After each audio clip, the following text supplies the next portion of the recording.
आप सभी लोगों का मेरे YouTube चैनल पर बहुत बहुत स्वागत है। जब हम किसी काम को शुरू करते हैं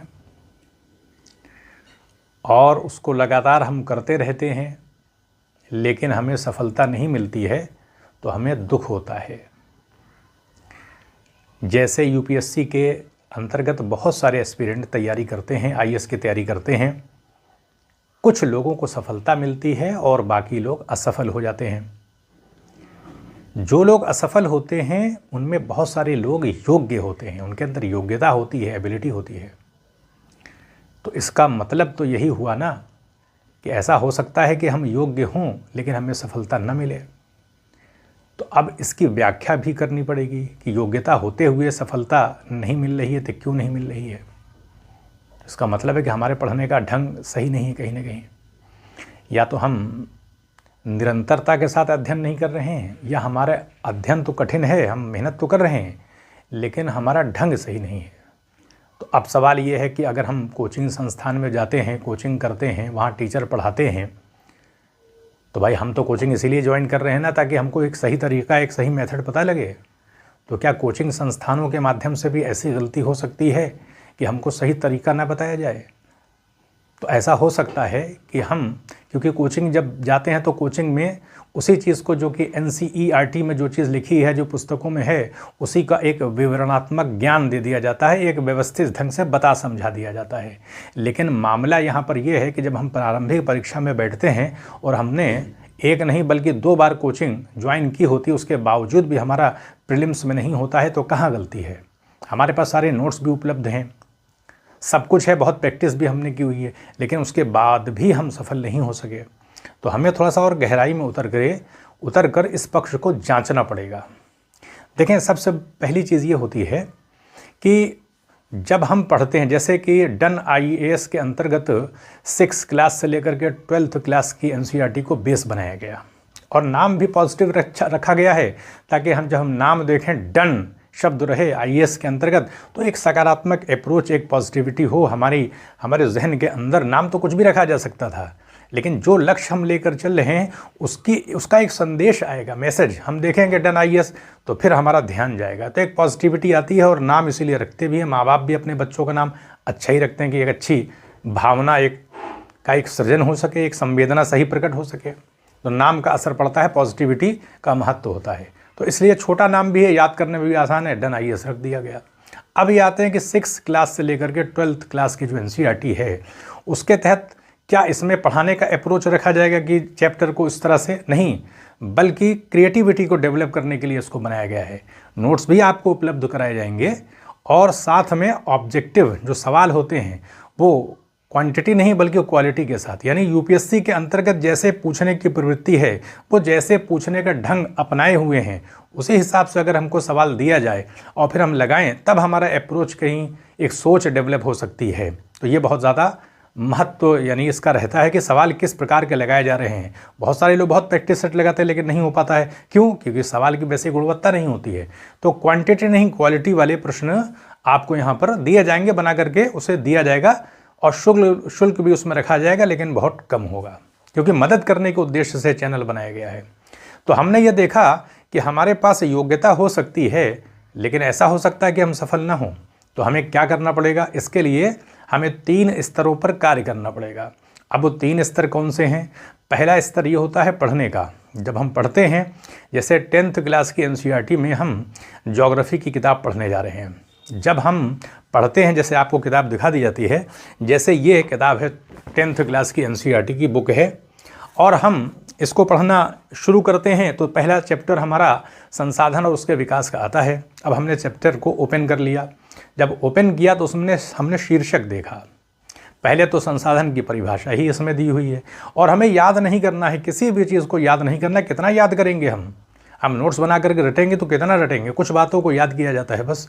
याद करने के आधार पर यूपीएससी में कैसे काम चलेगा? तो उसमें तो बहुत ज़्यादा पढ़ना पड़ता है। तो इस तरह से पढ़ना है कि सारी बातें हमें याद रहें। तो क्या ऐसा हो सकता है कि इस आधार से पढ़ा जाए कि सारी बातें याद रहें? हाँ, 3 बातें हैं ना, पढ़ना, उसके बाद बोलना, उसके बाद लिखना। अगर इसको प्रॉपर वे के साथ हम लेके चलेंगे तो हमारा काम फिर आसान हो जाएगा। प्रीलिम्स में भी हमारा सिलेक्शन होगा, मेंस में भी हम क्वालिफाई करेंगे और इंटरव्यू भी हमारा अच्छा होगा, क्योंकि हम पढ़ने का काम भी कर रहे हैं, बोलने का काम भी कर रहे हैं, लिखने का काम भी कर रहे हैं। होता क्या है, हम किताब को पढ़ लेते हैं, उसमें निशान लगा लेते हैं, अपनी अच्छी पूरी कोशिश करते हैं और बार बार पढ़ते हैं, और फिर उसके बाद हम अपना नोट्स भी बनाते हैं, उसको फिर हम याद भी करते हैं, लेकिन उसके बावजूद भी हमारा काम नहीं हो पाता है। तो हम क्योंकि तीनों चरणों को लेकर चलेंगे, पहले पढ़ा हमने अच्छे से, जब पढ़ा तो हमारा पढ़ने का ढंग क्या होना चाहिए। जैसे हमने चैप्टर खोला, उसमें देखा संसाधन की परिभाषा दी हुई है। क्या परिभाषा दी हुई है? पर्यावरण में उपलब्ध प्रत्येक वस्तु जो हमारी आवश्यकता की पूर्ति करती हो, जिसके निर्माण के लिए तकनीक उपलब्ध हो, जो आर्थिक रूप से संभाव्य भी हो, सांस्कृतिक रूप से मान्य भी हो, संसाधन कहलाती है। हम इसको किसी भी तरह से बोल सकते हैं, याद करने की कोई आवश्यकता नहीं है। भाई पर्यावरण में ही कोई चीज़ तो होगी, नेचर में तो होगी, और वस्तुएं बहुत सारी हैं तो प्रत्येक वस्तु आ जाएगी। अच्छा, उससे हमारी ज़रूरत भी वो हमारी ज़रूरत को पूरा करती हो, और जिसके निर्माण के लिए तकनीक भी उपलब्ध हो, कोई टेक्नोलॉजी भी तो होनी चाहिए, यानी प्रौद्योगिकी की उपलब्धता आवश्यक है, और साथ में वो आर्थिक रूप से संभाव्य भी हो, इकोनॉमिकली फिजिबल भी होनी चाहिए, क्योंकि हम उससे अगर लाभ नहीं अर्जित कर पा रहे हैं, लागत ही इतनी लग गई तो उसको हम निकाल के करेंगे क्या। वो ज़मीन के अंदर है, उसको निकालने में हमारा इतनी लागत लग गई कि बेच के कोई लाभ नहीं मिलेगा हमको। तो इसलिए इकोनॉमिकली फिजिबल होनी चाहिए, आर्थिक रूप से संभाव्य हो, और कल्चरली एक्सेप्टेबल भी होनी चाहिए, यानी समाज के द्वारा उसको स्वीकृति भी दी जाए। ऐसे बहुत सारे संसाधन हैं जो समाज के लिए घातक हैं, उनको बेच करके हम, यानी समाज जब उसको स्वीकृति नहीं दे रहा है, उसको किसी देश ने प्रतिबंधित कर रखा है, तो फिर तो संसाधन से वो चीज़ बाहर हो जाएगी। तो इसलिए कल्चरली एक्सेप्टेबल भी होनी चाहिए, समाज की तरह स्वीकृति भी हो, तो हमारी ज़रूरत पूरा करती हो, जिसके निर्माण के लिए तकनीक उपलब्ध हो, आर्थिक रूप से संभाव्य भी हो, सांस्कृतिक रूप से मान्य भी हो, तब उसको हम संसाधन कहेंगे। तो ये तो वहाँ पर परिभाषा दे दिया है उसको। तो परिभाषा या किसी भी चीज़ को याद करने की बात नहीं है, लेकिन आपके सामने वैसे ही परिभाषा तो रख दी गई, और याद करने का कोई मामला भी नहीं रहना चाहिए कि पर्यावरण में उपलब्ध प्रत्येक वस्तु जो हमारी ज़रूरत को पूरा करती हो, जिसके निर्माण के लिए तकनीक उपलब्ध हो, जो आर्थिक रूप से संभाव्य हो और सांस्कृतिक रूप से मान्य हो, संसाधन कहलाती है। तो हर चीज़ का एक फ्लो होता है, उस फ्लो के अंतर्गत अगर हम तैयार कर रहे हैं, बोलने की कैपेसिटी, क्षमता हमने डेवलप कर लिया है, तो पूरा चैप्टर हमने अच्छे से पढ़ लिया। सारे शीर्षक, जैसे ही चैप्टर खोला, सारे शीर्षक को पहले देख लिया। जैसे संसाधन की परिभाषा है, फिर संसाधन के प्रकार आ जाते हैं, यानी संसाधन के प्रकार का मतलब उसका वर्गीकरण करना पड़ेगा। तो संसाधन का मतलब कोई वस्तु है, अब कोई वस्तु पैदा भी होगी तो वस्तु नष्ट भी तो होगी, और उस पर हमारा कोई अधिकार भी होगा, और अधिकार के होने से उसके विकास के कुछ स्तर भी तो होंगे। तो इसलिए ओनरशिप के आधार पर, यानी ओरिजिन के आधार पर, उसके बाद उसकी एग्जॉस्टिबिलिटी के आधार पर, समाप्यता के आधार पर, यानी कितनी टिकाऊ है वो, और उसके आधार पर ओनरशिप के आधार पर होगा, और on the basis of status के आधार पर। तो जो उत्पत्ति के आधार पर, यानी वर्गीकरण जो कर रहे हैं, संसाधनों के प्रकार की बात कर रहे हैं, तो कोई वस्तु है तो उत्पन्न तो होगी, तो उत्पत्ति के आधार पर हो गया। अब जब उत्पत्ति होगी तो दो प्रकार से होगी, एक तो वो जीवन वाला पक्ष उससे जुड़ा होगा, और एक जड़ वाला पक्ष जुड़ा होगा। जैसे कोई धातु है तो उसमें कहाँ जीवन है, वो तो अजैव संसाधन है, वो एबायोटिक है, और बायोटिक वाला भी होगा जीवन से, जैसे प्राणी है, वन संसाधन, वनस्पतियाँ, इसके अंदर जीवन रहता है, प्राण रहता है। तो जैव संसाधन और अजैव संसाधन, तो उत्पत्ति के आधार पर दो ही प्रकार से उत्पत्ति होगी, एक प्राण से युक्त होकर होगी और एक बिना प्राण वाली वस्तुएं हैं। तो जैव और अजैव ये दोनों होगी उत्पत्ति के आधार पर।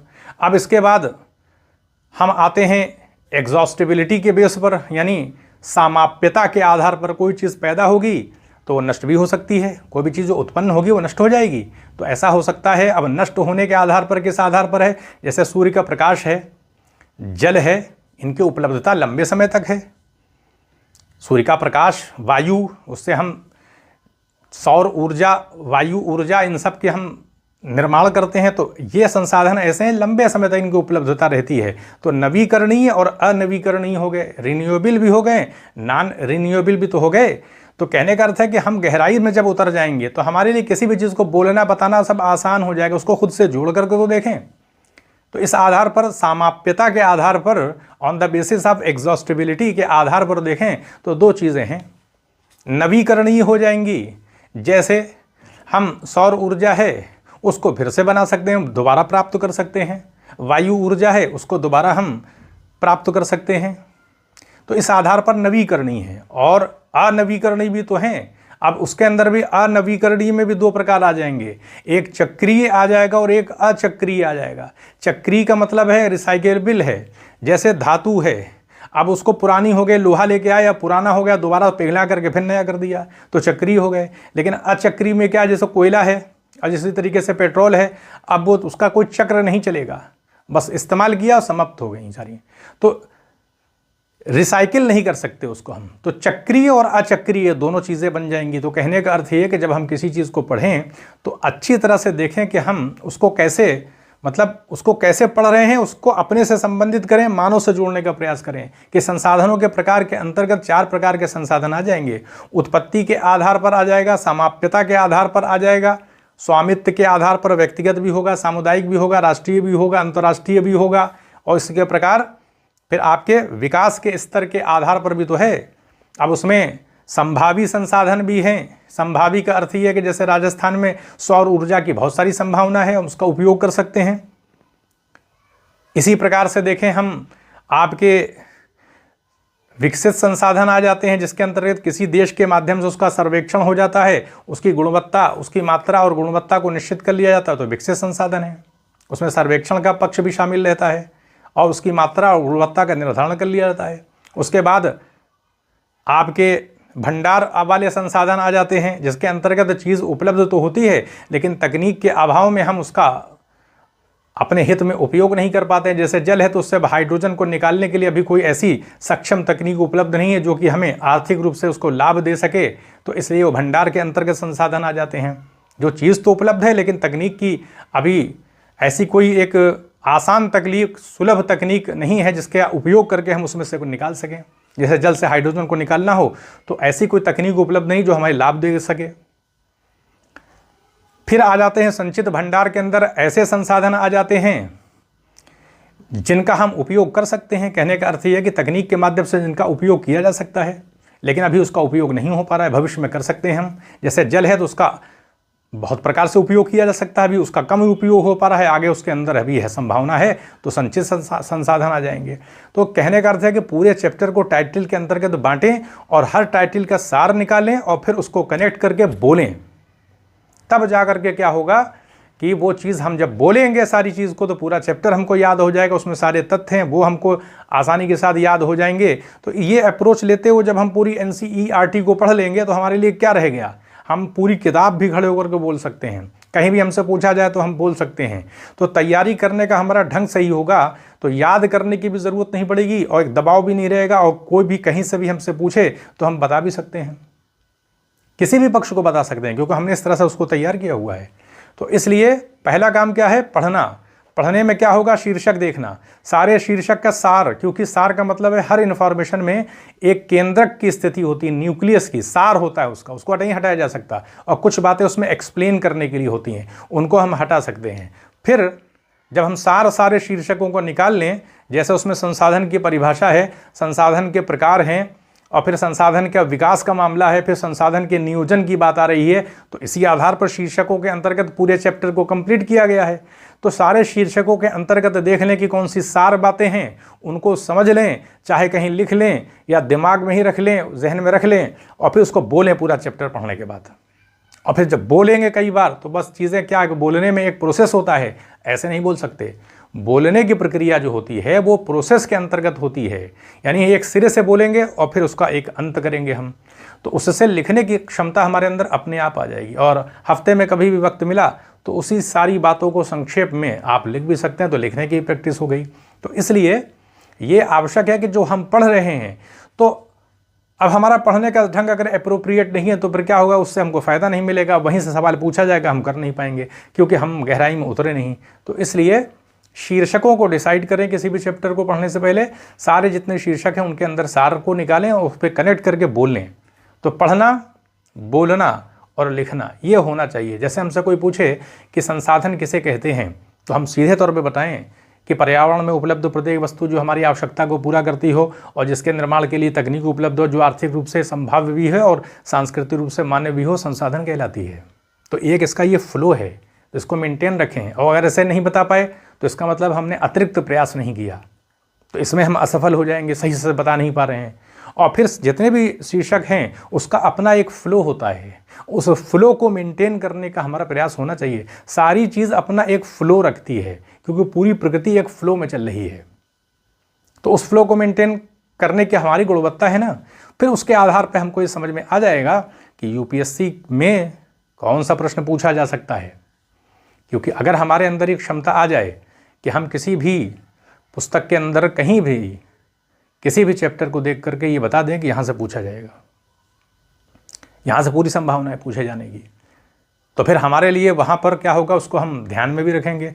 और अगर हमारा ये वाला अप्रोच है कि किसी भी चैप्टर को पढ़ा, सारे शीर्षक को देखा, उस शीर्षक के अंदर केंद्रक होता है उसको निकाला, वो भाग जो अलग नहीं कर सकते, और जितने शीर्षक है सबको कनेक्ट करके बोल दिया अगर हमने 2-3 बार, तो वैसे ही बोलना एक प्रोसेस की डिमांड करता है, फ्लो की डिमांड करता है, तभी तो बोल पाएंगे। और जब हम फ्लो को पहले ही हमने मेंटेन कर लिया बोलने में, तो लिखने में क्या रखा अब? चाहे तो लिखें या हफ्ते में एक दिन डिसाइड कर लें किसी चैप्टर को लिख देंगे, तो लिखने का काम भी हो गया। तो इसलिए जब इस प्रक्रिया को हम ले करके चलेंगे तो हमारे लिए बहुत आसानी हो जाएगी सारी, मतलब इससे एक एनर्जी जनरेट होगी, क्योंकि हम लगातार बोल रहे हैं और बोलने में सफल हो रहे हैं पूरी तरह, और फ्लो के साथ बोल रहे हैं, तो कितनी एनर्जी जनरेट होगी। और डेप्थ में जा करके जब तक नहीं पढ़ेंगे तो सब बोलेंगे कैसे, क्योंकि हम तो बार बार किताब खोल के देखेंगे नहीं ना। 1-2 बार हो सकता है हम असफल होने लगे, लेकिन फिर जब एक मेंटेन हो जाएगा सही से, अगर डेप्थ में उतर कर उसको जोड़ के देखेंगे कि कोई वस्तु है तो मानी बात वो पैदा होगी, अब पैदा होगी तो नष्ट भी तो होगी, तो उत्पत्ति के आधार पर, समाप्यता के आधार पर, on the basis of origin, on the basis of exhaustibility, ये अपने आप चीज़ें हमको याद रहेंगी। और फिर ओनरशिप का तो है ना, व्यक्तिगत होगा, सामुदायिक होगा, राष्ट्रीय होगा, अंतर्राष्ट्रीय होगा। 200 समुद्री मील से परे कोई भी चीज़ होगी तो अंतर्राष्ट्रीय संसाधन में आ जाएगी। 200 समुद्री मील से परे जब कोई चीज़ हो जाती है तो अंतर्राष्ट्रीय संसाधन में आएगी वो। तो सारी बातें हमको याद रहेंगी। कहने का अर्थ ये है कि उसको हम गहराई के साथ देख लें। अब जैसे संसाधनों के बारे में ही आ जाता है कि भाई विकास के स्तर के आधार पर कितने प्रकार के हैं, तो संभावी संसाधन आ जाते हैं, विकसित संसाधन आ जाते हैं, भंडार वाला पक्ष आ जाता है, और संचित कोष वाला भी आ जाता है। तो याद तो है, याद करने की क्या ज़रूरत है। तो उसको अटैच करके जब देखेंगे तो गहराई के साथ जब हम चलेंगे तो हमें कोई दिक्कत नहीं होगी, पूरी किताब हमको याद रहेगी, हम कहीं भी खड़े होकर के बोल सकते हैं, सारे तथ्य भी हमको याद रहेंगे, और प्रारंभिक परीक्षा भी उत्तीर्ण होगी, और मेंस में तो इसलिए क्वालिफाई कर सकते हैं कि फिर उसमें बचेगा क्या, सारे प्रश्न का उत्तर भी हम पहले ही आराम से देते चले आ रहे हैं, लिखने का काम भी चल रहा है, हम कर ही रहे हैं, और बोलने का काम हमारा चल ही रहा है। और अगर ये ना हुआ तो हमने क्या किया, नोट्स बनाया, पढ़ लिया अच्छे से, और प्रैक्टिस सेट लगा रहे हैं, और उसमें नाकामी मिल रही है, और ये मिल भी रही है। बहुत से लोग ऐसा करते हैं, पढ़ते हैं, उसके बाद नोट्स बनाते हैं, दोहराते हैं, बहुत प्रैक्टिस सेट लगाते हैं, लेकिन हो नहीं पाता। तो इसलिए काम को करने का सही ढंग अगर होगा हमारे अंदर, तभी हमारे अंदर ये डेवलपमेंट होगा, क्षमता आएगी कि यूपीएससी क्या पूछ सकता है। ये क्षमता होनी चाहिए कि हम किसी भी किताब में कोई भी पोर्शन देख करके समझ लें कि हाँ यूपीएससी इसको पूछेगा कि नहीं पूछेगा, कथन में पूछेगा कि सीधे पूछेगा कि कैसे पूछेगा, या एनसीईआरटी में कोई चीज़ है तो कोई भी इन्फॉर्मेशन एनसीईआरटी में ऐसा होता है सीधे पूछ लेते हैं वहीं से, और कभी कभी उसमें एनसीईआरटी में वो चीज़ रहती है, लेकिन वो गूगल से सर्च करके, विकिपीडिया आदि के माध्यम से भी उसमें जानकारी वो पूछ लेता है, और वो पक्ष कहीं ना कहीं इंडिकेशन के तौर पर वो एक परिभाषा रहती है, कोई भी एक फैक्ट रहता है, उसकी व्याख्या रहती है बड़ी विस्तृत। हम अगर विकिपीडिया वगैरह देखें वहाँ से पूछ लिया जाता है। तो इसलिए एनसीईआरटी को आधार यूपीएससी के द्वारा इसीलिए बनाया जाता है। कुछ सीधे प्रश्न पूछे जाते हैं, कुछ उसी से रिलेशन के आधार पर हम विकिपीडिया वगैरह देख करके समझते हैं। तो इसलिए हमारे अंदर ये टेंडेंसी होनी चाहिए कि मेंस में या प्रीलिम्स में किस प्रकार से सवाल पूछे जा सकते हैं, और ये इस चैनल के माध्यम से आपको नोट्स दिया जाएगा, क्योंकि लगभग 12 साल से ऊपर का अनुभव लिखने का रहा है, और लिखने में एक दिलचस्पी है, तो सही नोट्स आपको अवेलेबल कराया जाएगा, और वस्तुनिष्ठ सही ऑब्जेक्टिव प्रश्न भी आपको रिलेवेंट दिए जाएंगे, प्रासंगिक, ताकि हमारे अंदर एक मानसिकता डेवलप हो सके। सही प्रश्न लगाएंगे तभी हमारे अंदर वो क्वालिटी क्षमता डेवलप होगी। हाँ, इस तरह से भी यूपीएससी में पूछा जा सकता है, और इसीलिए चैनल ये बनाया गया है। और ये चैनल एक पक्षीय नहीं है, बल्कि आपकी भी इसमें पूरी सहभागिता उसमें रहेगी, क्योंकि जब सोसाइटी के माध्यम से जो एस्पिरेंट तैयारी कर रहे हैं वो उसको शेयर करेंगे, सब्सक्राइब करेंगे। अब आप देख रहे हैं, आप सब्सक्राइब नहीं कर रहे हैं, चैनल आपने नहीं किया, तो आप उसमें पार्टिसिपेट उतना सा कहाँ कर पा रहे हैं, उसमें कुछ जाता तो है नहीं। तो जब आप पार्टिसिपेट करेंगे तो खुल करके करना चाहिए, क्योंकि हम एक बड़े लक्ष्य को लेकर चल रहे हैं, समाज की सेवा कर सकते हैं, हम बहुत कुछ कर सकते हैं। तो फिर उसमें तो हमें फिर सहभागी भी होना चाहिए। तब एक क्या होता है कि एक शक्ति निर्मित होती है और फिर सामने वाले को भी काम करने में एक उत्साह आता है जब लोग सहयोग करते हैं। तो कोई भी प्रक्रिया क्रिया एक पक्षीय नहीं होती, द्विपक्षीय होती है। तो इसलिए प्रयास किया जाएगा, एक प्रयास है ये, क्योंकि जब हम कोई चैनल बनाते हैं तो लगातार फिर हमें काम करना पड़ता है। क्वालिटी यहाँ पर पढ़ाने का कोई ऐसा मामला नहीं है कि सारे चैप्टर जितने एनसीईआरटी में 6 क्लास से लेकर 12 तक वो सब बता दिए जाएंगे, छूटेगा कुछ नहीं। लेकिन अप्रोच हमारा सीखने वाला होगा। पढ़ने पढ़ाने में तो हम खुद कमरे में पढ़ सकते हैं, लेकिन पढ़ने का ढंग इसको कैसे होना चाहिए, आपके सामने खड़े होकर के बोल करके ही बताया जाएगा, ताकि आपको तो पता लगे कि हाँ, जब किसी भी शिक्षक के द्वारा किसी के द्वारा भी बोला जाता है, बोल के बताया जाता है, तो फिर हम भी तो कर सकते हैं। तो ये एक फीलिंग आनी चाहिए। तो इसलिए ये चैनल बनाने का उद्देश्य थोड़ा सा अलग है।